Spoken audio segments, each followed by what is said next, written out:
সেৱা সেতু পৰ্টেলটো যেতিয়া আপুনি ওপেন কৰিব এনেকুৱা এখন ইম্পৰ্টেণ্ট নটিচ আপোনালোকে দেখা পাব কৰ্নাৰত ডাউন কৰ্নাৰত তো কি ইম্পৰ্টেণ্ট নটিচ মই আপোনালোকক কম তো এইটো এটা যি এমপ্লয়মেণ্ট এক্সচেঞ্জ আছে সেইটো ৰিগাৰ্ডিং নটিচ হয়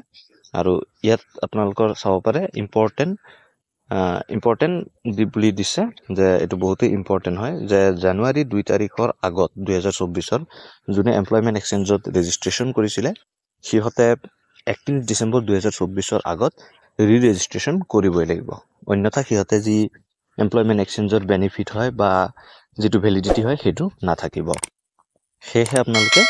এটো 31 ডিসেম্বৰ 2024 আগত আপোনালোকে ৰেজিষ্ট্ৰেশ্যনটো কৰি ল'ব নহলে আপোনাৰ যি সেই ৰেজিষ্ট্ৰেশ্যন কৰিছিলে সেইটো এনে বিফলে যাব মনত ৰাখিব যি আপোনাৰ যি জানুৱাৰী 2 2024 আগত যোনে ৰেজিষ্ট্ৰেশ্যন কৰিছিলে সেইটো আকৌ ৰেজিষ্ট্ৰেশ্যন কৰিব লাগিব সেৱা সেতু পৰ্টেলৰ জৰিয়তে আপোনালোকে পাৰিব আৰু ইম্পৰ্টেণ্ট আৰু এটা নটিচ দিছে যে citizen can now apply for e Khajana service তো আপোনালোকে ই খাজানাও দিব পাৰিব যে আপোনালোকে ঘৰতে বহি অনলাইন যোগে খাজানা দিব পাৰিব তাৰ কাৰণে অতি সোনকালে ভিডিও লৈ আনিছো চেনেলটো সাবস্ক্ৰাইব কৰি থব যেতিয়া ভিডিওটো দিম আপোনালোকে পাই যাব আজিৰ ভিডিওটোত ইমানেই ধন্যবাদ জয় আই অসম